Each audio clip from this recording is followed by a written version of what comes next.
और हमने अक्सरियत में अहद की पासदारी नहीं पाई और अक्सरियत को फासिकी पाया।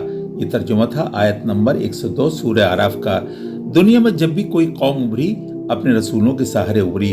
हर कौम के इल्मी, इखलाकी और तरबियती असासे में अपने रसूलों की तालीमात और वसीयतें मौजूद थीं।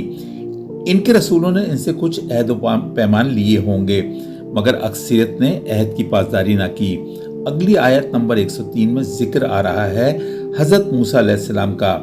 पहले जिन रसूलों का जिक्र आया था वो तकरीबन हर एक का एक रुकू में मौजूद था, जबकि हजरत मूसा अलैहिस्सलाम का जिक्र 7 से 8 रुकुओं में आ रहा है, यानी आयत नंबर 162 तक। इसकी वजह यह है कि ये सूरतें हिजरत मदीना से कबल नाजिल हुई और हिजरत के बाद दावत व तबलीग हमारे प्यारे नबी सल्लल्लाहु अलैहि वसल्लम के जरिए यहूद मदीना तक पहुंचने वाली थी।